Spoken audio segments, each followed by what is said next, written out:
Pampa Debates. Oferecimento GBOX Previdência e Seguro de Pessoas. A proteção certa para a sua família. Unimed Porto Alegre. Cuidar de você. Esse é o plano. Biscoitos Zezé. Carinho que vem de família. O Banrisul te conecta. Banrisul Digital. Clique e simplifique. E Sescope RS. Cooperativismo. A grande força do Rio Grande. Estamos iniciando mais um Pampa Debates. Pampa Debates que traz ao programa hoje Eduardo Lima Veiga, nosso eterno Procurador-Geral de Justiça. Prazer tê-lo aqui. O senhor está bem? Muito bem. Que coisa boa. Eu aqui sempre me sinto bem. Eterno é jovem. E nós nos sentimos bem com a sua presença aqui. Muito obrigado. E eu tenho certeza que o telespectador também. Muito obrigado. E Denir Secan, é francês, né? O Sequinha é francês. Tudo bem, Denir? Tudo bem. Eu tenho assim, Sequinho. Eu era feliz e não sabia contigo na Secretaria de Indústria e Comércio. Não, demorou até com a entender. Denicel, rapaz, até cheguei à conclusão, a Denicel estava no programa de semana. Eu era feliz com a Denicel, não sabia. Com o Walter Nagel, você não sabia. Muito mais contigo, claro, para você não ficar com ciúme. Porque, não fico com ciúmes, é que hoje está um horror. Eu tirei todos os camelôs do centro de Porto Alegre, todos. Mas como é que voltaram todos? Tirei todos e coloquei lá no camelódromo com uma perspectiva de negócio. E eles estão lá hoje, quem era camelô de rua, estão no camelódromo reclamando dessa sacanagem que fizeram em nome da humanidade, dizendo que era uma imigração humanitária, que veio do Haiti, só que junto, pelo mesmo Acre, entraram muitos senegaleses, haitianos, mas ninguém daqueles que sofreram do terremoto. Porque imigração é quando vai com a família toda, sofrida, às vezes, a gente vê lá na Europa. E aqui só se vê uns homens fortes que podem trabalhar muito bem e seria bom que trabalhassem nas empresas, como a grande maioria deles estavam. Vieram para cá com visto e com trabalho, carteira assinada. Só que aí começaram a deixar 1, 2, 5, 25 a trabalharem na rua. O que os outros fizeram? Saíram dos restaurantes, saíram dos postos de gasolina, saíram da onde tinham que trabalhar e prestar conta do seu trabalho e foram para a rua, onde colocam som. Pergunta para o camelô se ele quer trabalhar na construção civil. Não, ninguém desses trabalhos, são fortes. Carregando tijolo. Não. Paulo de Argolo Mendes, vocês tripudiar em cima dessa gente, resolve o problema deles. Resolve. É fácil. Uma passagem de volta. E não adianta dizer que a prefeitura não tem dinheiro. Não precisa dinheiro para fazer isso. Não precisa dinheiro. Tem como resolver isso. Até porque eles estavam muito bem empregados aqui. Estavam bom. Os donos de postos de gasolina, de combustível, queriam ter esses haitianos. Não. Eu fui atendido por haitianos. Eu educados, também, muito bem, são educados. O Suns Club lá, o Big. Todos tinham empregados haitianos. Barranco, o Cenoura Pastel lá na Zona Norte, um monte de gente tinha. Aí criaram facilidades para ser camelô e é brabo. Doutor Paulo de Argolo Mendes, que já se apresentou no programa, parabéns pelo Dia do Médico ontem. Muito obrigado. Eu, antes de ser apresentado, já fui dando palpite, já me atravessei. O senhor manda não pede. Desembargador Genaro. Prazer estar com você de novo, né? Uma honra participar desse programa. É verdade. Não te vi no show do João de Almeida Neto, viu? Mas eu não fui convidado? Mas não é convidado, compra o ingresso, vai. Que isso? Só vai ser Queria convidado. uma boquinha? 0800? Não era boquinha, porque não fui convidado. 1.200 pessoas lotaram o Teatro Bourbon. Puxa, Guilherme apavorei. Eu tinha ido Paul McCartney, vi o Paul e vi o John. Tu vê? Ele é muito bom. Mas ele deu um show. Ele é muito bom. Show. Ele é muito bom. E ele cantando Nelson Gonçalves. Nelson Gonçalves. Ele tem a voz, né? Tem a voz própria do Nelson Gonçalves, no barito, baixo. É muito bom. O João é muito bom. É um cantor completo. É verdade. Eu saí de lá me sentindo no Opala. E dentre outros predicados, é de Uruguaiana. De Uruguaiana também. De Uruguaiana. O João me deixou me sentindo um verdadeiro Opala. Ele disse, eu sou as pessoas que ajudaram a fazer o show. Ele está acostumado a fazer show Galdério, do Troféu Senado Sul, no Troféu Brasil de Expo Direto, mas não me toque. Aí ele elogiou a Jânia, desembargadora, que é a sua esposa. Né? Aí ele disse, a gente disse, tu tem que te virar, João. Tu tá aqui um Opala. Como assim? Tu era bonito, era potente, era desejado e bebia. Hoje tu só bebe e bebe. é uma Eu Opala saí de lá velha. me sentindo Opala, né? Sérgio Navarro, hein? A Jane que disse pra ele. Disse pra ele, ele contou isso e eu saí de lá. A Jane é um amor. Eu saí de lá me entendendo Opala, tia. A Jane é um amor. O que ela fez com a minha cabeça? Ele, né? Que foi contar essa história lá. Sérgio Gabardo, prazer tê-lo aqui, meu querido amigo. Prazer é nosso. Pô, Sérgio, perdeu quantos quilos, Sérgio? Não prerdi nada. Só ganhei. Só ganhou, Ganhou né? saúde. Ganhei muita saúde, muito prazer de viver. Na medida que tu perdeu os quilos, tu ganhou Claro, saúde, mas tu claro. tá muito bem, tio. Não, sempre, né? Daqui é um guri. Estou tentando, né? Parabéns. O pensamento é o mesmo, né? Assim, o rendimento, porque com a idade o rendimento diminui, né? Mas o pensamento é o mesmo. Tá muito bem o Sérgio Gabardo. E está trabalhando aí pelo Outubro Rosa. Claro, né? Temos que tentar sempre ser melhores e procurar sempre pela saúde, né? E preservar as pessoas, né? E parabéns pelo que tu fizesse lá em Canoas, viu? O doutor Argolo que só encontra críticas para Canoas. E, pô, Para Canoas, e não. critica Canoas, o atendimento. Não, critico a terceirizada que eles botaram lá, que nós levamos um dossiê, assim, para a promotoria pública, que já está investigando. E agora, já que falamos nisso, a GAMP, que era terceirizada lá, já devolveu uma parte e estão botando uma outra terceirizada, que foi a terceira colocada na seleção. Eu entendo, não sou especialista nisso, mas eu entendo que isso não é como concurso público. Chama o primeiro, ele não aceita, eu chamo o segundo, o terceiro. Tinha uma, se ela desistiu, tem que abrir uma nova licitação. Não pode ir chamando quem tinha perdido e ir colocando. Eu entendo assim. Mas é a lei, né? E já colocaram uma que está toda encrencada com a justiça, já está respondendo à promotoria pública. Eu não falo de Canoas.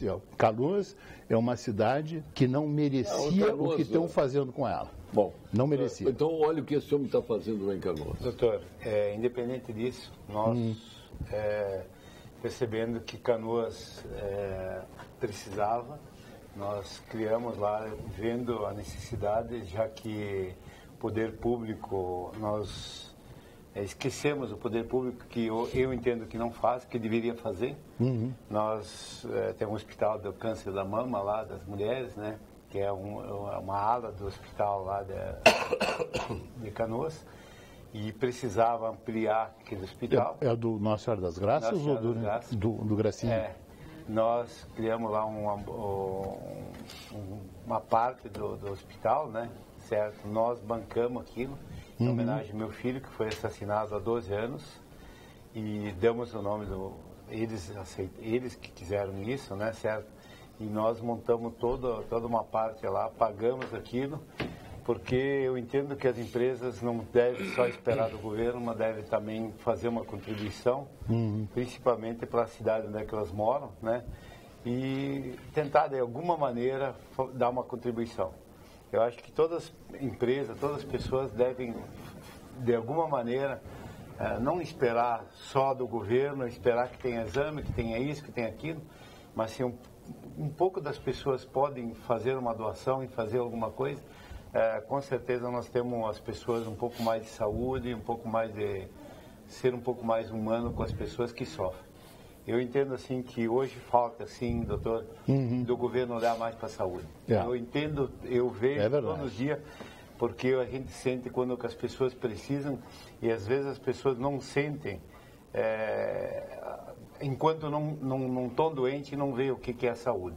Mas quando sentem, mesmo as pessoas que têm plano e tal, sentem a necessidade. Então nós queremos ajudar, fizemos, né, e já tem lá, e ficou muito bonito aquilo. E tava, Que bom. Eu acho Parabéns, que todas as empresas deveriam, de alguma forma, porque fazer alguma coisa. lamentavelmente, se a gente for esperar pelo poder público... Agora, falando nisso em contribuição, estava me lembrando uma ocasião, só um parênteses, estive na Tunísia e estava conversando com o meu guia lá, que era muçulmano, e aí ele disse, não, o muçulmano tem 5 deveres que ele tem que cumprir. Alá é o único Deus, Maomé é o seu único profeta, tem que ir uma vez na vida a Meca, tem que fazer 5 orações por dia com as ablações antes, lavar, etc., e virado para Meca, e tem que pagar o dízimo para os pobres.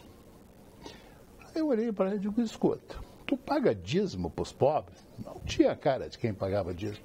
Ele disse, não, isso era antigamente, agora eu pago imposto para o governo é que tem que dar. Muito boa. Resolveu o problema do dízimo dele. Agora, quer ver, viu, doutor Eduardo, aí, Denise, aqui, esse homem desafiou um cartel dos cegonheiros. Né? Quantos caminhões tu tens hoje, Gabriel? 1.000 e poucos.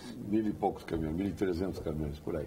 Mas ele resolveu transportar carros, desafiando a máfia dos cegonheiros paulistas. Aí teve caminhão incendiado, caminhão metralhado, bom, pneu furado, então nem se fala. Né? E essa luta, até está lembrando aqui o Ivens, que me mandou um WhatsApp aqui no meu particular, lembrando a respeito disso, mas foi muita coragem, foi um desafio enorme que sofreste, hein, Sérgio? Eu digo que não foi, continua sendo. Continua sendo? Continua sendo, mas... E tem um sindicato de cegonheiros, né? São Paulo. Eu acredito que todo mundo enfrenta uma luta todos os dias. E não é só para mim, mas eu acho que para todas as pessoas que querem ter o objetivo, nós devemos levantar a cabeça e todas as pessoas que têm objetivos na vida, elas conseguem. Não tem profissões, nem político. Eu conheço o vereador aqui há muitos anos e ele sabe que todo dia ele tem que levantar e ser melhor. Eu tenho objetivo. E esse todos os dias é melhor? Todo dia eu quero ser melhor. Esse é o meu objetivo. Eu não digo que tem cartel, eu não digo que tem nada. Eu só estou dizendo assim, eu faço a minha parte. Porque disse fui eu. Não, eu estou dizendo que eu quero ser melhor. Eu enfrento o meu dia com trabalho, com dignidade. Eu acho que eu não tenho uma empresa, eu tenho pessoas junto comigo que me fazem melhor.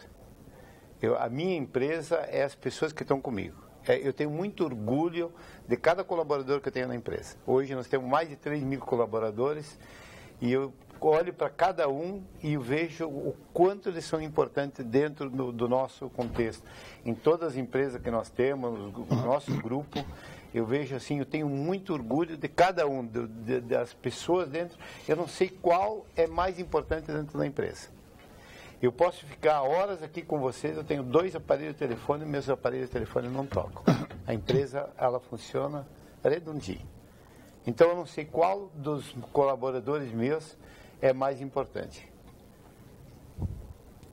Isso, Paulo Sérgio, isso está fazendo do Gabardo não um grande líder da empresa dele. Ele é uma grande revelação no meio empresarial do transporte, no SETSERGS. Ele é querido no setor.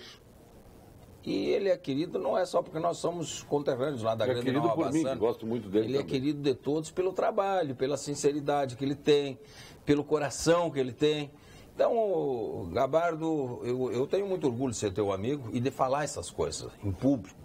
Dizer... O Gabardo ganhou o que ganhou por si. Não ganhou nada de presente. Ele fez o patrimônio, mas o maior patrimônio que ele tem hoje, ele vai concordar comigo, são os amigos e as pessoas que te cercam. Sim, esse é o teu grande patrimônio. Eu sou vice-presidente do SETSERG, sou vice-presidente da BTI, Associação Brasileira dos Transportadores Internacionais, mas isso não me orgulha nada. Eu acho que o meu orgulho hoje, eu sempre digo, eu tenho tudo que eu posso levar para o caixão. Eu acho que eu estou aqui para administrar algumas coisas, mas hoje o que me orgulha é que a empresa é administrada por motoristas. São pessoas que administram a empresa e pessoas que começaram comigo, né, e que as pessoas cresceram junto com a empresa. Então, às vezes eu pergunto para as pessoas como é que nós vamos fazer, como nós vamos administrar, como nós vamos fazer, qual é o próximo passo, Ruara? Todas as decisões dentro da empresa não são tomadas por mim, são tomadas em conjunto. E são pessoas que estavam junto na boleia, que começaram comigo dirigindo o caminhão. Eu comprei o primeiro caminhão em 93, Paulo. Primeiro caminhão cavalo. Eu viajei eu tinha meu caminhão, que só eu viajava, em 98. Mas eu até hoje, eu pego o caminhão, esse dia aqui, tinha que ir para Anápolis, eu deixei o motorista, você tem que ficar lá para pegar um carro, pedi para o operacional. Quando chegou, o cara estava esperando lá perto do aeroporto de Brasília, eu disse, olha, meu amigo, agora você é comigo aqui que eu vou dirigindo até Anápolis. Matou a saudade. Matei a saudade, né? Quis mostrar para ver se eu era ainda... musiquinha, umas bandinhas. Não, eu gosto mais de bandinha, mas do meu tempo, assim, né? Mas ainda deixei um pouquinho a música, prefiro ouvir... Roberto Mineiro? Não, mas eu prefiro ainda ouvir um rádio, umas notícias e tal, sabe, né? Mas aí conversando mais com o motorista, como é que você enfrenta, como você faz, por que você faz isso, o que a empresa pode mudar, aonde que a empresa está, você acha que a empresa pode mudar, por quê, como nós podemos ser melhor, o que você sugere, né? Eu recebo o WhatsApp da maioria dos motoristas, procuro responder, qual é a tua opinião, por que você acha que deve ser isso. Então isso me ajuda, porque eles são as pessoas que me ensinam. A opinião, ela não é das maiores pessoas, mas às vezes um simples pessoa, às vezes ele mostra pra gente como eu posso ser melhor. Não é uma pessoa, um sábio. Essa semana eu fiquei junto com 10, 15 presidentes de montadoras, eu fui convidado pelo presidente mundial da Volvo. Eu tive essa semana aqui, horas, junto com o presidente mundial da Volvo, né? Certo? Me orgulho muito disso, mas eu tive com vários presidentes de montadora esta semana, e não 5 minutos cumprimentar, fiquei conversando com vários presidentes. Um cliente desse? Não é cliente. Foi por alguma razão, de algum questionamento que eu fiz, que ele chegou e disse, não, mas eu quero conversar contigo. Sim. Eu vi um motorista, um agricultor aí que está falando, mas isso que ele está falando é uma coisa importantíssima na empresa, é transformar o grupo numa equipe, né, que se envolva. Uma ocasião fiz uma que se envolva. Uma ocasião fiz uma pós-graduação em administração de empresa na USP e eu vi uma história que nunca me esqueci, de um sujeito que vai numa grande fábrica de aviões e encontra um guri fazendo xerox. E pergunta para ele o que faz. E ele diz, eu faço xerox. No outro dia ele vai em outra grande empresa de construção de aviões e encontra o guri fazendo xerox e pergunta o que tu faz. E ele diz, eu faço aviões. Esse é o espírito que eu tento levar para o pessoal lá do sindicato, né? De constituir um time e entender que quem está trabalhando no sindicato... Quem está trabalhando no sindicato, ela entendeu, mas ela não. A Priscila é gerente de marketing, ele quer propaganda. Mas ele disse que ela ontem foi, não? Ela quer conhecer ele. Comigo não falou. Bom, disse que ela... Será que ele falou e não falou comigo? Mas sabe que essa história de ouvir o chão de fábrica, sim. Tem aquela lição, você já deve ter visto aquela lição clássica do sujeito que botou na linha de produção uma balança, né? Porque tinha um prejuízo muito grande, um empacotamento, e tinham caixas que chegavam no fim da esteira de rolamento, tinham caixas que chegavam vazias. E essas caixas eram encaixotadas em caixotes maiores, que iam para containers, e quando chegavam na entrega, o sujeito abria e tinham caixas vazias, e isso dava um prejuízo grande. Porque tinha um desprestígio da empresa, eles cobravam por peças que não integravam e tal. Então contrataram uma equipe de engenheiros que instalaram num determinado ponto da balança, num determinado ponto da esteira, uma balança. Toda vez que passava uma caixa vazia, a balança acusava e trancava a esteira. Parava então a esteira e o sujeito retirava aquela caixa vazia e seguia aquilo. Mas isso começou a dar prejuízo, porque parava toda a linha de produção, toda vez que uma caixa vazia estava com aquela história. Depois começou a dar prejuízo, exceto uma determinada fábrica, onde aquilo não parava mais. Né? E ela começou a dar um lucro enorme naquilo. E aí o dono da empresa disse assim, mas por que aquela empresa está produzindo mais para as outras, a linha de produção não para e tal? Até que ele foi lá e falou, o que vocês fizeram aí agora? Você trouxe essa balança toda hora parando a linha de produção, parava tudo. Nós nos demos conta que isso era uma bobagem. Nós desligamos essa balança e colocamos um ventilador grande aqui. Toda vez que passava uma caixa vazia, ele empurrava assim. O funcionário sabe de capacidade. Exatamente. E Jorge Guerdão. Para com os engenheiros, desliga a balança e bota o ventilador. O Jorge Guerdão que conta, estava aquele negócio da produção de prego, né? E o prego vinha na esteira e batia no funil e daqui a pouco saltava o prego fora, toda hora tinha um prego, pá, na lata e caía. Até que o funcionário disse, doutor Jorge, por que a gente não reveste de couro isso aqui, que amortece o prego? Não caiu mais um prego, batia e caía, batia. É ouvir quem está lá dentro lidando com a Já que coisa. nós Né? contamos, eu trabalho com obra, fazendo calçadas, e começou-se a exigir, graças a Deus, exigir o piso podotátil para as pessoas com deficiência visual caminharem. Como é o nome do piso? Podotátil. Não sabia. Podotátil. Podotátil. Chama, um chama de piso tátil, mas é podotátil, por causa do pé. Podo é pé. pé. Sim, aprendi mais. Pro cego se guiar, o deficiente visual se guiar. O tato. Isso. E aí se coloca isso amarelo. Se colocava amarelo. Aí um dia um servente de obras perguntou para mim se eu sei quem. Isso é para cego? Eu digo, sim, é para quem não enxerga. Isso aqui, Sim. Mas se é para cego, por que tem que ser amarelo? Eu fui perguntar para quem fornecia para mim o piso. Tem muita diferença esse amarelo e um cinza natural? Muita diferença, porque o forno para fazer a pintura e para cozinhar essa pintura demora um monte e tal, sai uns 40% mais barato. E a partir daí nós começamos a oferecer esse piso sem ser amarelo, porque não é necessidade. Claro. E mais barato. Muito mais barato. Isso é um servente de obra. Eu comecei a ver isso em Florianópolis. Não conhecia. Comecei a ver em Florianópolis, chamou a atenção. Aliás, Florianópolis tem uma coisa bem interessante. Se tu prestar atenção, as linhas de ônibus, onde tem uma parada, tem um recuo na calçada, então o ônibus não tranca o trânsito. Ele entra no recuo, o trânsito continua fluindo, depois ele entra. Aqui nós, sabiamente, fizemos o inverso. Na frente do Hospital Mãe de Deus, fizeram uma volta para dentro. Então vem a pista com 2 carros, chega ali na frente do Mãe de Deus, eles fizeram o estacionamento dos táxis e botaram a pista para ciclista por fora. Então vem 2 carros, afunila tudo e tranca todo o trânsito. Eu me ocupei disso. Mas eu queria voltar só uma coisa de quando a gente fala em pessoas. E que eu acho que as pessoas, todas as empresas deveriam adotar. Nós adotamos na nossa empresa, pela manhã, nós temos uma sala, um auditório, e a gente faz sempre uma reunião. Lá se discute todos os assuntos, se reúne todos os motoristas, as pessoas, né? Principalmente alguns, e depois fica para algum assunto específico.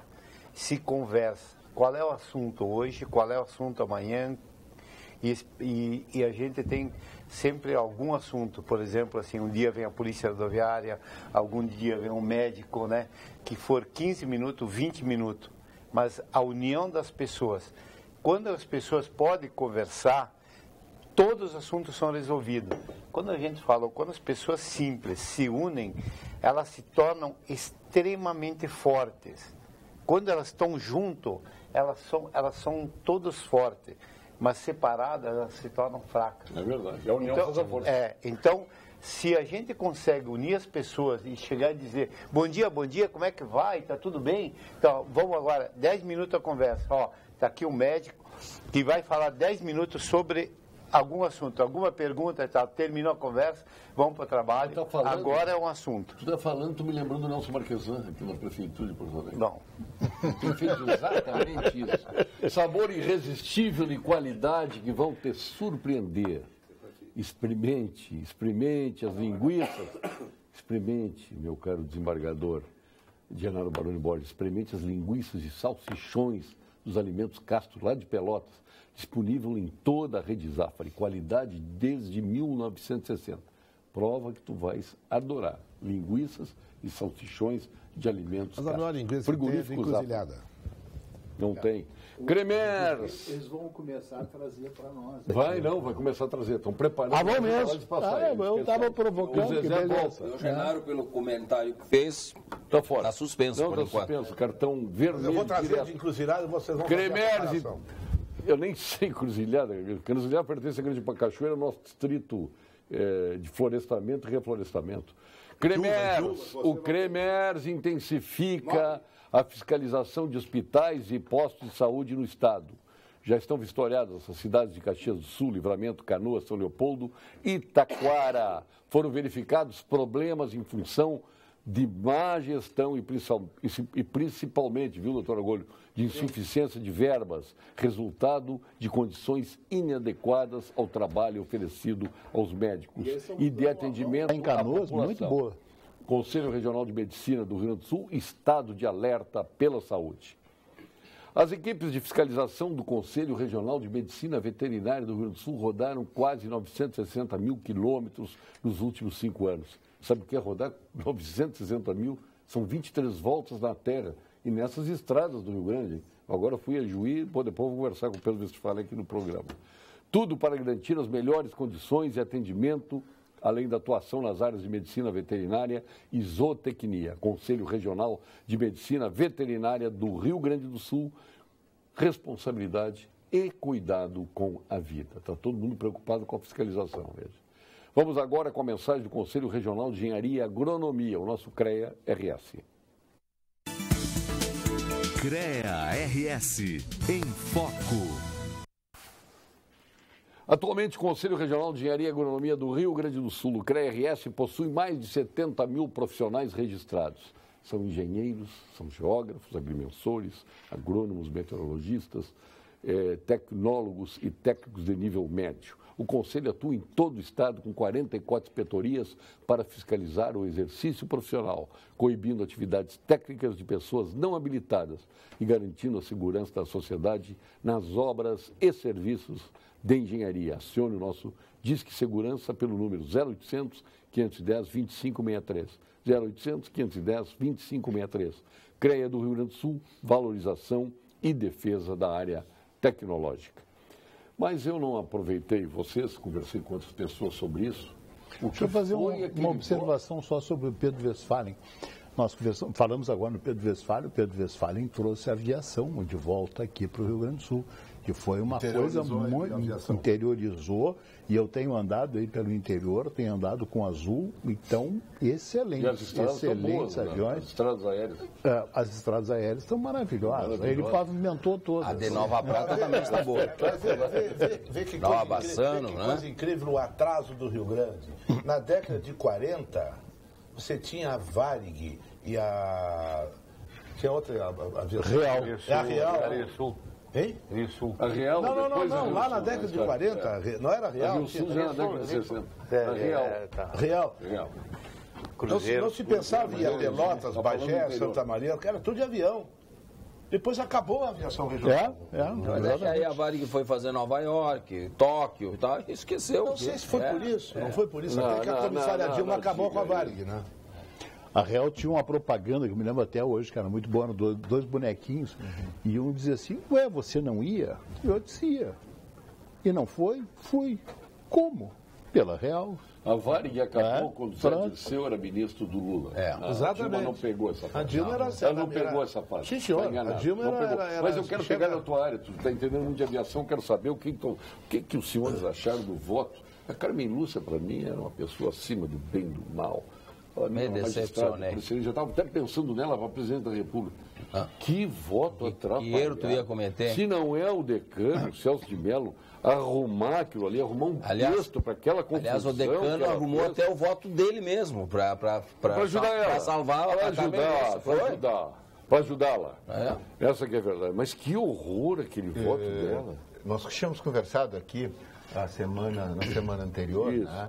Eu tinha dito que eu esperava que o Supremo Tribunal Federal não caísse na tentação, né, de se acovardar para o Senado Federal, como já tinha se acovardado para o Renan Calheiros. Porque o Renan Calheiros resistiu a uma liminar dada pelo ministro Marco Aurélio, e resistiu, e o Supremo se acovardou. Ele fez a ameaça e o Supremo se acovardou. Pois, mais uma vez, o Supremo se acovardou. Para mim, de toda a covardia que ficou patente do Supremo Tribunal Federal, naquele ensaio de proclamação de resultado, em que o Celso de Mello assume a presidência interinamente porque para proclamar o resultado, fazer a minuta, depois Não, para segurar a parte positiva. Tu diz fazer a minuta, para segurar a biruta, porque a biruta estava assim. Porque a Carmen Lúcia não conseguia.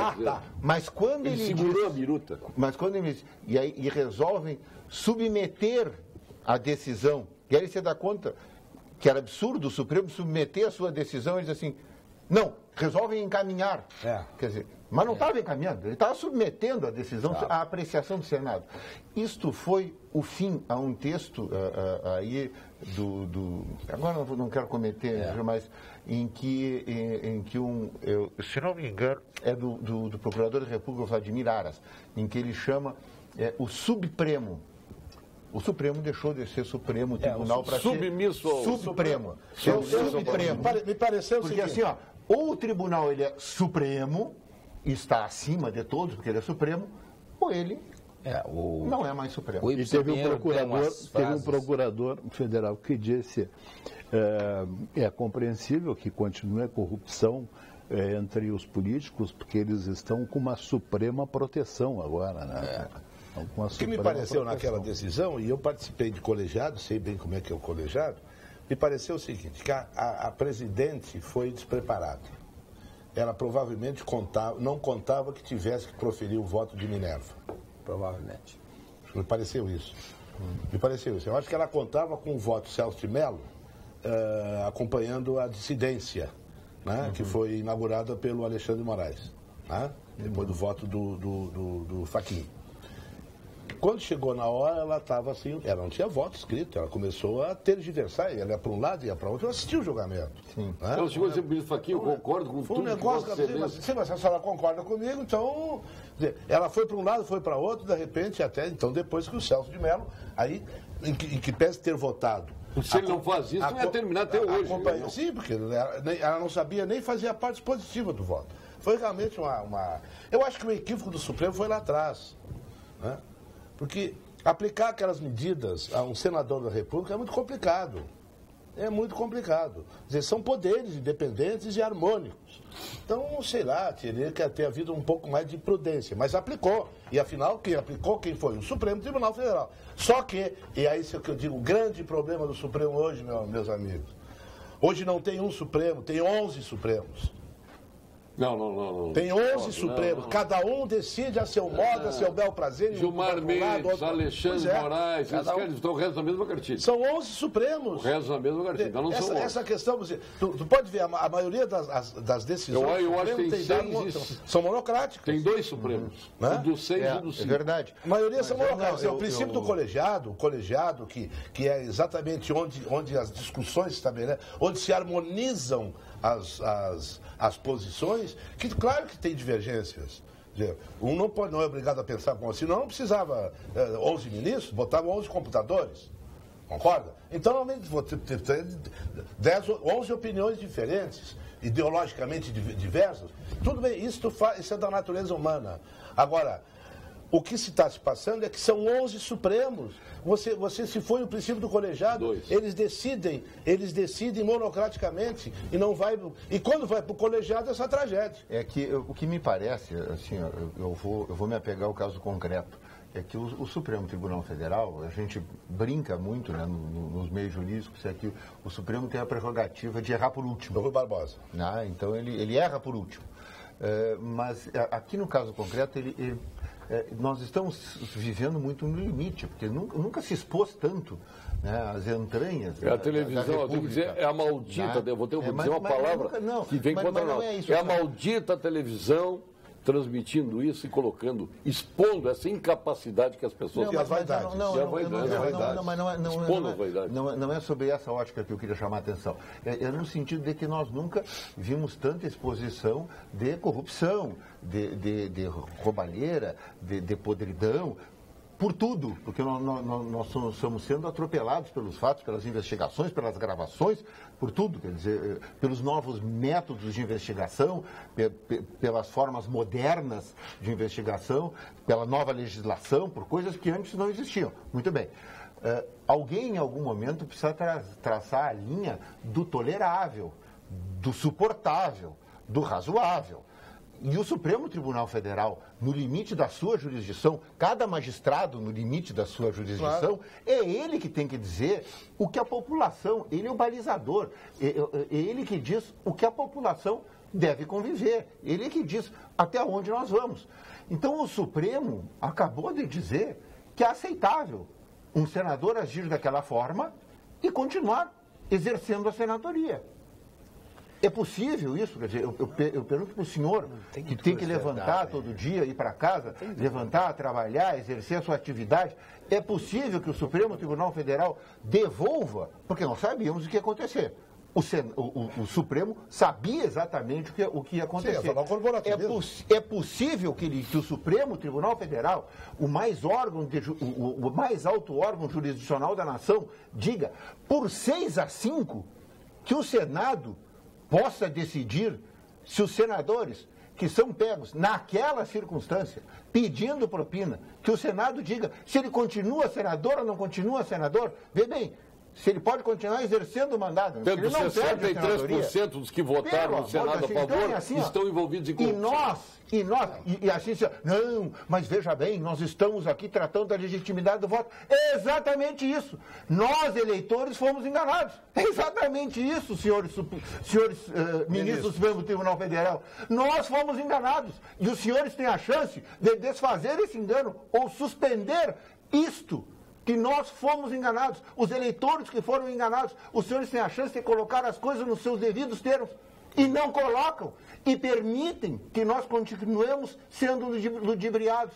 Assim, nessas formas, esse é o padrão que os senhores pretendem estabelecer para o funcionamento da República. Eu me sinto profundamente, mas profundamente traído. Eu fico, assim, a minha decepção é uma coisa impressionante com esse julgamento. E foi um enorme serviço prestado à população, ao país e à democracia. Porque aí começam a aparecer as pessoas que acham que tem que ter alguém com poder acima de todos os poderes para botar as coisas em ordem e tal. Porque quem tinha que fazer isso, que era o Supremo, não fez. Em curtas palavras, eu que não sou douto, não tenho muita eloquência verbal, em curtas palavras, quem inocentou o Aécio foi o Supremo. Quem teve medo do Renan Calheiros foi o Supremo. Os políticos nós conhecemos, você disse muito bem, foram enganados. Mas quem inocentou, esses dois, o Aécio Neves, e quem teve medo de julgar... E abriu o precedente para que todos eles se alistiem. É isso aí, foi o Supremo. Mas a hora que vai acabar na cadeia é o Moro e o Janot, hein? Pelo que está acontecendo, vai o Moro e o Janot. O Moro não vai. O Moro não vai, os dois. O Moro, eu me pergunto,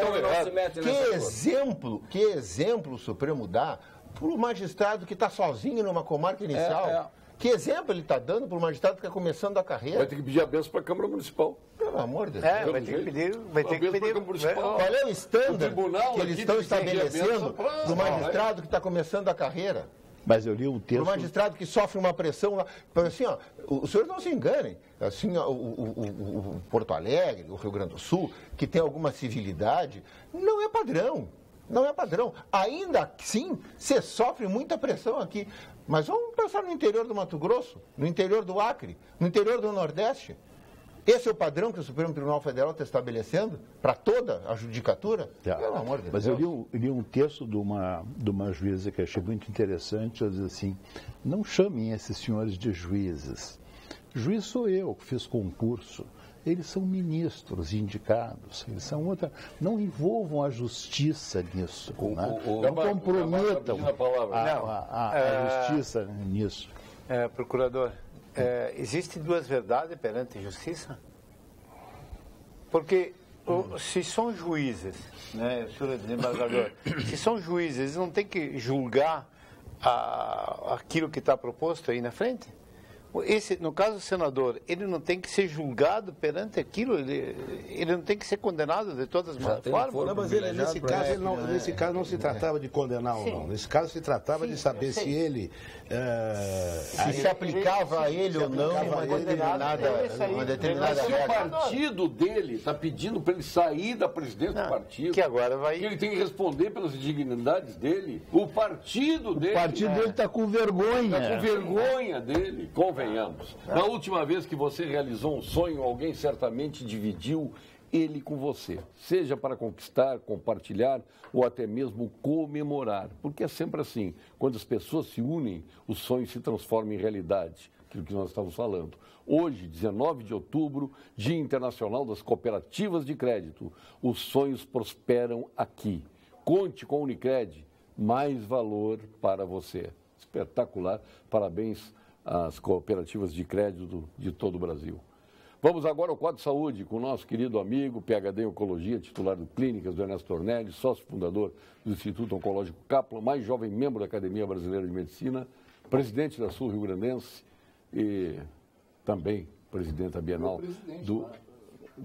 e o senhor é presidente dele, quer dizer, aí presidente da Academia Rio Grandense de Medicina, o senhor é presidente dele. Ele é sindicalizado, tem razão. Então vamos a quem? Para este ponto médico, para o nosso momento médico? Ao doutor Gilberto Schwartzman.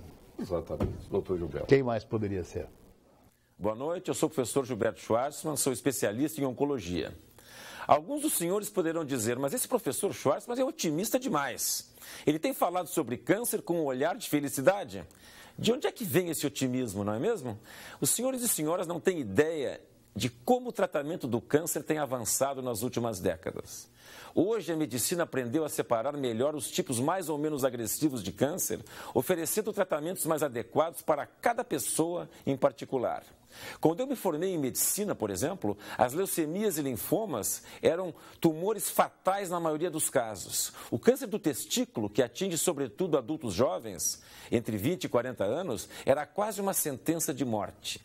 Pois esses tumores hoje são altamente curáveis e as coisas estão melhorando também para os demais tipos de câncer. Há tratamentos hoje eficazes e disponíveis para a maioria dos tipos de câncer que eram considerados muito difíceis no passado, como câncer de intestino, estômago ou mesmo pâncreas. Converse sobre isso com o seu médico. Felipe Laitano mandando mensagem, hein? Só mensagem positiva, Felipe. Boa noite, Paulo. Já tinha assistido uma entrevista do senhor Gabardo. Fantástico o seu empreendedorismo. E nossos políticos conseguem atrapalhar estes heróis empreendedores. E a diferença entre empresa privada, como a do Gabardo, e a empresa pública, na pública eles conseguem fazer calçadas para deficientes visuais que acabam num poste, num orelhão ou numa árvore. O Beto de Novo Hamburgo. Mas é bem assim, né? Já fotografaram Já. O caminho terminando. Aí vem com o negócio do teu piso táctil. Aí o sujeito vai indo com o piso táctil, quando de repente bate com a cabeça numa árvore, ou bate numa coisa. É uma maravilha. Mas nas calçadas das empresas privadas, das construtoras, não acontece isso. Quando a empresa privada faz, ela faz bem feito. Boa tarde, fiquei muito emocionada deste excelente programa com as palavras do doutor Sérgio Gabardo, que é primo do médico João Gabardo. Um grande abraço a todos vocês, o Cláudio de Capão da Canoa. Gestor competente, gosto muito do programa, aqui eu estou repetindo, gestor competente, bem sucedido, seja na área privada ou pública, não é o que sabe tudo, mas sim quem monta equipe com pessoas dedicadas e que sabem. Está aí o doutor Gabardo comprovando isso. Jorge Lisboa Goelzer, lá de Erechim, nosso amigo Goelzer. Paulo Borges, não é o Paulo Borges nosso, esse colega aqui da Rede Pan. Um homem do tempo. Boa noite, bancada. Maravilhosa bancada. Pergunta ao vereador se estes camelôs podem agredir as pessoas na Rua dos Andradas, porque fui agredida hoje.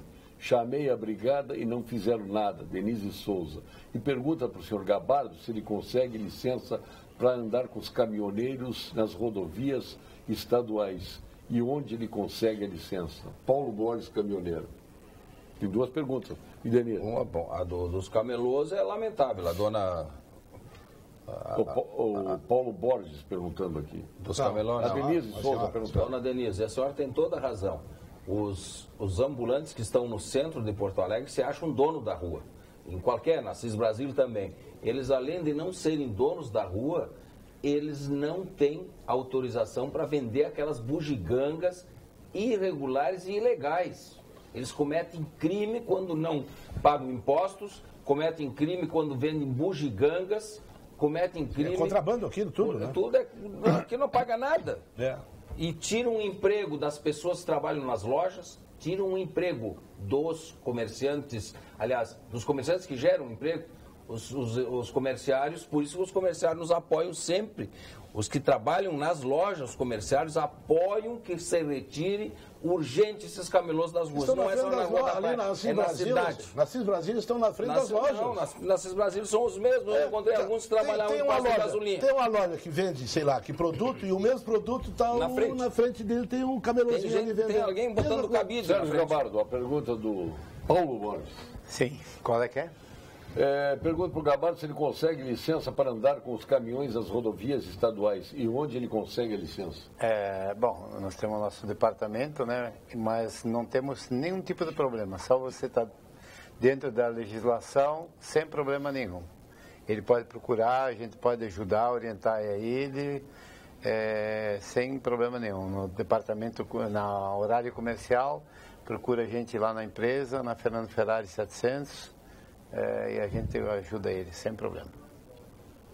Boa noite, Paulo Sérgio. Considerando a situação do Estado, não seria melhor o Banrisul, em vez de colocar verbas em clubes de futebol, que passassem a trabalhar em causas sociais? Ótimo, boa ideia. Doutor. Fernando Eixe. Doutor. É verdade, sem dúvida. A saúde agradece. Bom, depois que clube de futebol, fiquei sabendo que não paga IPTU, o Asilo Padre Cacique paga, o clube de futebol não paga. Bom, boa tarde. Falando de saúde, é impressionante o nível de utopia dos nossos políticos. Não conseguem nem ver aquilo que dá certo. Vejam a Ijuí e estude como funciona a saúde no nosso município. O Fernando. Aliás, tive Juí, que cidade espetacular. E a Expo Juí, fantástica feira, lá em Juí. Parabéns ao povo de Juí. Um exemplo de excelência aqui em Porto Alegre, no estado, é a Santa Casa de Misericórdia. Aliás, a Irmandade da Santa Casa de Tem o Hospital de Clínicas também. A Irmandade da Santa Casa de Misericórdia, hoje, às 11 da manhã, realizou a missa em ação de graças pelo aniversário da nossa gloriosa Santa Casa. Pois é. Para ver quantos anos de existência. Mais de 200 anos. Está aí a Santa Casa, 214 anos de excelência. Teve a participação do Coral da Santa Casa e este evento veio através do convite do meu provedor, porque eu sou irmão da Santa Casa, Alfredo Guilherme Engler, seu colega de empregador. Um abraço a toda a Santa Casa. Diga-se, eu tive conhecimento da Santa Casa. A Santa Casa é uma das instituições que sobreviveu a todas as décadas, é modelo, né? É modelo hoje, né, de hospitais, né, a nível mundial, né? Está sobrevivendo com pouco auxílio, né? Tem pessoas vindo do Maranhão para se tratar aqui em Porto Alegre. De excelência nacional. Nosso amigo Dr. Luquezzi, né, que trabalha lá. Agora, enquanto isso, lamentavelmente, a beneficência portuguesa... Um de cada vez. Tá, desculpe. Estamos falando aqui. Dar parabéns à nossa Santa Casa, que eu, inclusive, estive lá conversando com toda a diretoria lá da Santa Casa. Santa Casa teve crises que se recuperou agora nos últimos anos, a partir da gestão também, dentre outros, do Dr. José Severino, e agora do desembargador Alfredo Engler, que estão lá, que recuperaram, quer dizer, reativaram e recuperaram a Santa Casa, voltou a ser aquilo que sempre foi um centro de excelência prestando inestimável serviço. E começou com o Dom Vicente Scherer. Sim, a grande virada foi o Dom Vicente Scherer. Exatamente. Mas que eu, inclusive, falei para o desembargador... No governo do Jair Soares, de passagem. Que eu falei para o desembargador que aquilo estava tão bem, porque eu cheguei lá e estava todo mundo reunido, sentado, tomando um café, água e comendo uma rapadura. E eu disse, desembargador, isso que está funcionando porque vocês têm muito diálogo para conversar. Tem o ex-secretário da Fazenda, que é um dos coordenadores também. E disse, porque você tem muito diálogo, vocês têm um tempo para conversar, por isso que está funcionando assim tão bem a Santa Casa. Nem as crianças, doutor Eduardo, acreditam mais em Coelhinho da Páscoa e em Papai Noel, mas tem adulto que acredita que o sistema do Brasil, que é um sistema criminoso, organizado, tem jeito. Rezo e trabalho todo dia a fim de que este pesadelo chamado Brasil termine, onde todo dia levamos um 7-1 na cara. O Marciano Schaefer, do Movimento Sul é o Meu País. Está lhe mandando esse WhatsApp aqui. O Rio Grande do Sul é meu estado, o Brasil é meu país. Eu vou fazer. Mas eu estou dando a minha opinião. Eu vou fazer uma observação. Como é o nome dele? De novo lá. Schaefer. Deixa eu fazer uma observação. Obrigado pelo comentário, Schaefer. Eu continuo, eu sou um otimista incorrigível. Mas eu vou ter que fazer uma observação sobre uma grande virtude que o Brasil tem e que a gente às vezes não se dá conta. Olha o que aconteceu com a América inglesa. Ela está lá, ela se dividiu só, na verdade, em 2 países, né? Nós somos Canadá e Estados Unidos. A América portuguesa, se ela tem uma virtude, é ela ter ficado indissoluta. Nós ainda somos um bloco único e temos unidade de território e língua. Isso é um predicado enorme. Isso pode ser a virtude que em algum momento possa fazer diferença e nós consigamos nos desenvolver. Eu ainda acredito nisso. Olha o que aconteceu com a América Espanhola. Esse fracionamento todo que aconteceu com a América Espanhola, e a gente vê o que eles são no fim. Nós ainda temos uma virtude, nos compara com a América Espanhola, e tu vai ver que nós estamos bem à frente. Então, eu acredito ainda na unidade de território e língua. Historicamente, nós temos que agradecer a unidade territorial e linguística do Brasil, de língua, ao Napoleão. Porque quando o Napoleão ameaçou invadir Portugal, a coroa veio para cá. E aí é que nasce o Brasil. Na verdade, em 1808. Porque até então era o Brasil estava se fracionando. Até 1808 nós tínhamos aí revoluções e guerras e guetos, né, por todo o país. 1935 nós tivemos. Não, eu estou falando em 1808. Estou falando em 1835. Mas veja bem, quando a coroa veio para cá, ela estabeleceu, ela consolidou a unidade territorial do Brasil, através da autoridade do João João VI. O Felipe de Orleans e Bragança, o príncipe herdeiro. Não há dúvida. Há uma série de fatores aí, né?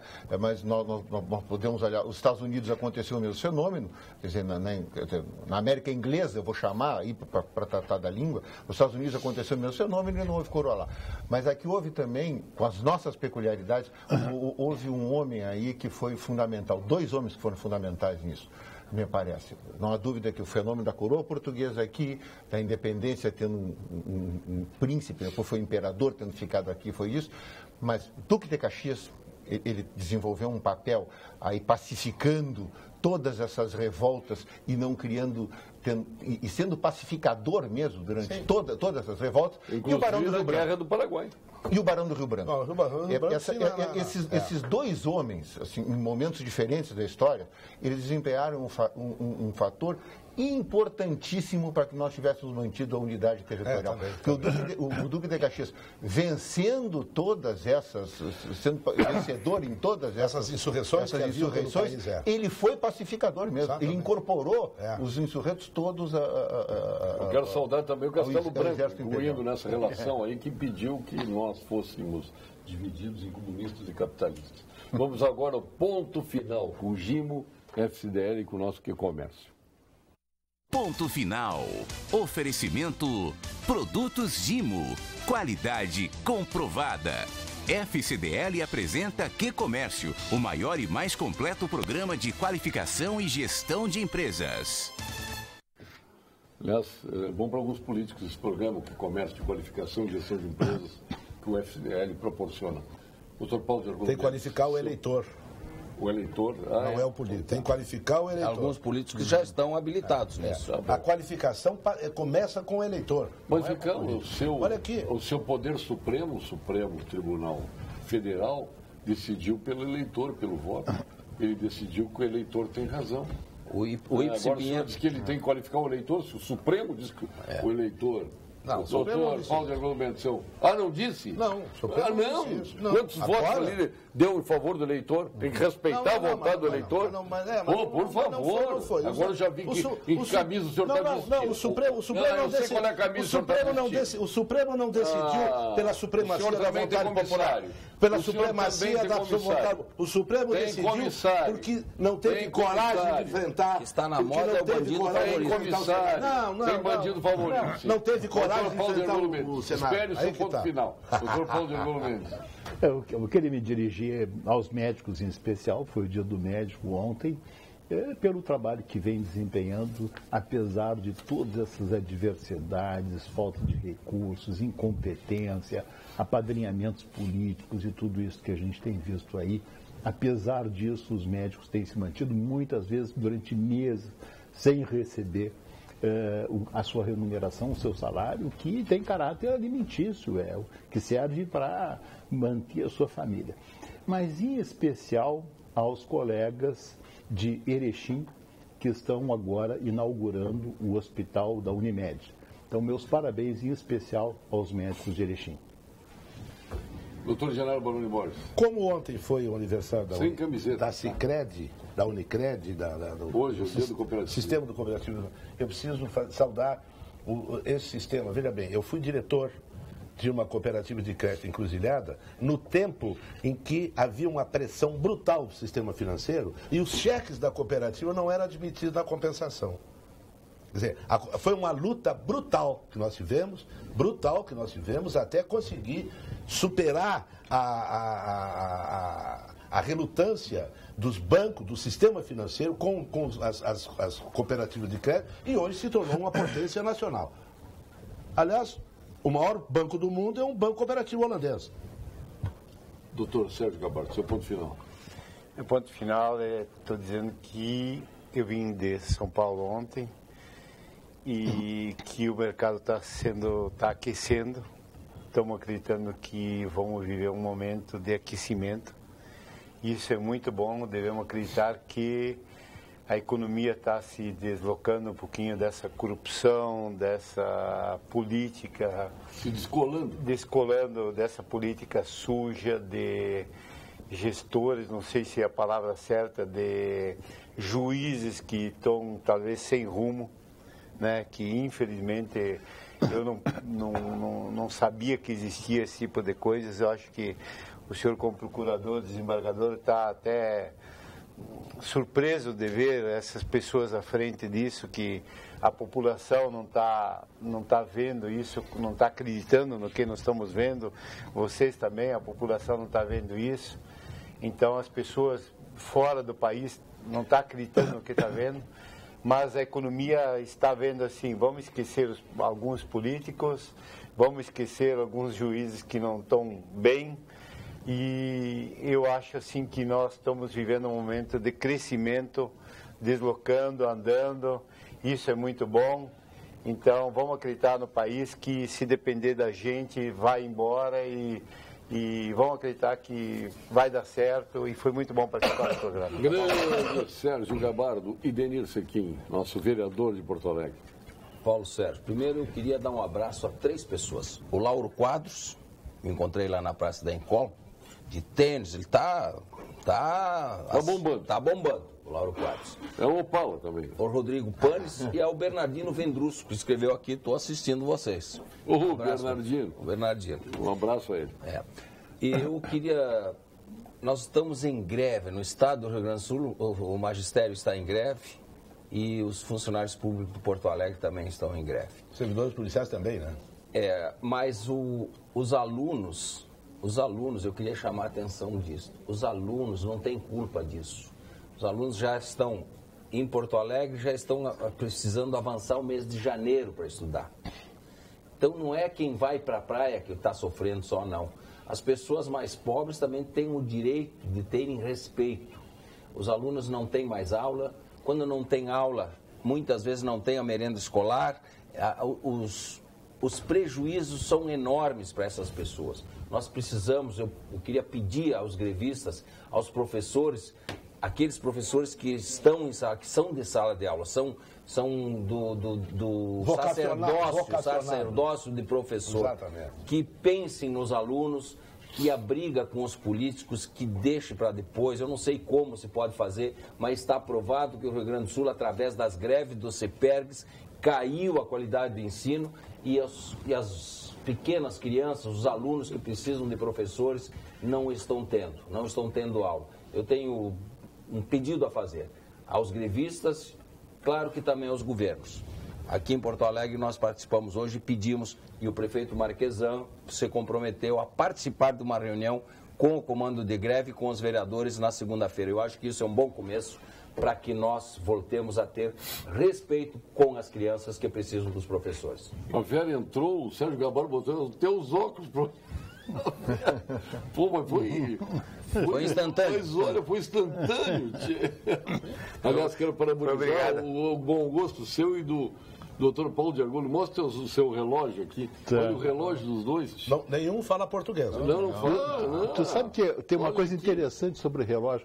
O relógio já foi uma joia, já foi uma coisa interessante e tal. Está virando commodity. Hoje é o computador. É igual para todo mundo. Hoje é o computador. Né? Nós tornamos obrigatório. O Chicão Tofani não chegou lá ainda. Ele usa dois, mas nenhum desses aí. Viu?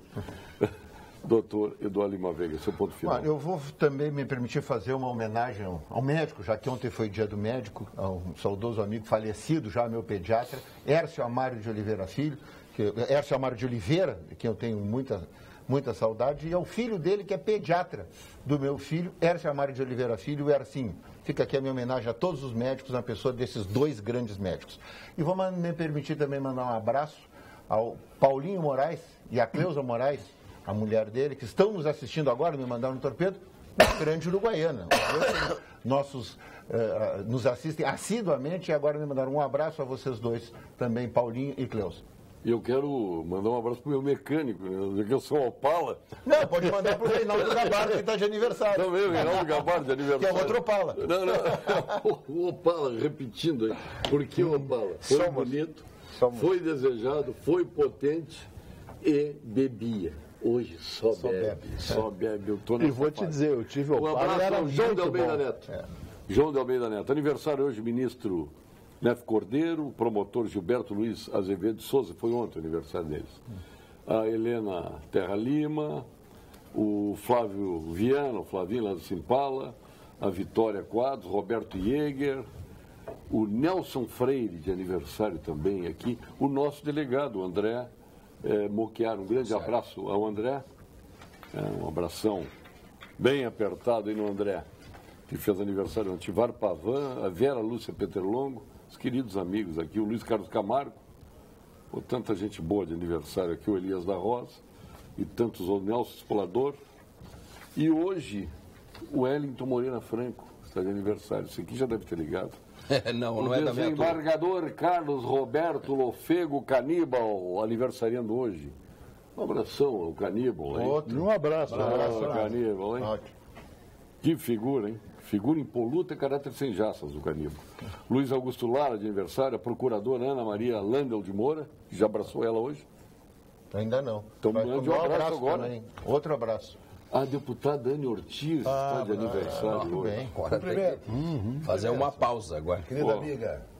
O Chico Alencar, para tua tristeza, está de aniversário hoje, viu? Ele tem direito de viver. Turma boa aqui de aniversário. Deixa eu ver quem mais aqui. Márcia Meninelli, nossa diretora sucursal lá em São Paulo. E o Luiz Felipe Lampreia, né, nosso ex-ministro aí, aniversariando hoje.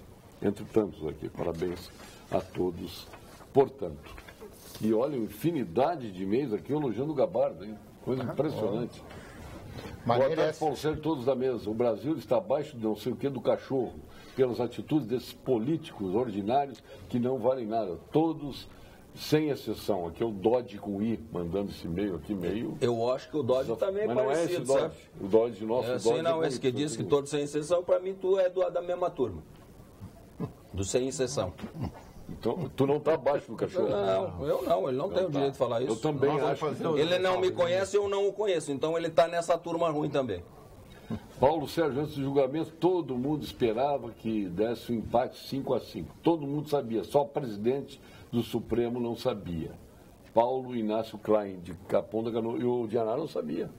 Ele achou que o Celso de Mello ia votar com a turma dele. A expectativa eu não. Ela provavelmente imaginou que o Celso de Mello ia votar pela dissidência. Pelo que se percebeu. Aliás, o que fez o estrago esse Alexandre de Moraes lá, gente, ele entrou com a camiseta. O Gilmar Mendes ficou feliz da vida quando ele entrou. Olha, não é o Supremo que eu conheci quando comecei a advogar em 66. Não é o Supremo. Obrigado, General. Não é o Supremo. Qual é a tua camiseta lá? O Supremo? Não tenho camiseta. A minha é do Celso de Mello. Não tenho camiseta. Não tenho camiseta. Só para te ver com quem está lidando. E do Fachin também. O advogado não tem que ter camiseta. O advogado tem que lutar. Não, mas eu tenho. Ir para a tribuna e berrar na tribuna. Essa é a função do advogado. Parabéns pelo Dia do Médico. Muito obrigado. Gabardo, grande abraço. Doutor Eduardo Lima Veiga. Um abraço. Vereador Denilson Sequim. Um grande abraço a todo o sindicato cooperativista. O sindicato não. Todo o sistema cooperativista de crédito do Rio Grande do Sul e do Brasil, representado aqui no Pampa Debate pelo Dr. Paulo Barcelos, médico presidente da Unicred. Grande amigo. Grande abraço aí. Figura, uma pessoa humana redonda, sabia disso? Não sabia. Joga muito bem, além de tudo que ele faz bem. Isso porque ele também quer ser elogiado como um bom zagueirão. Um zagueiro. Mas não leva. O Benhur tem razão, me chama de perfume. Foi um putz, hein? Não dá para elogiar. Bela comparação. O Benhur entende, para mim é o cara que mais entende de futebol. Agora deu para ver que é o Paulo. Obrigado. É o Paulo. Foi perfume. Obrigado, vem aí o Jornal da PAN para todo o estado. Boa noite.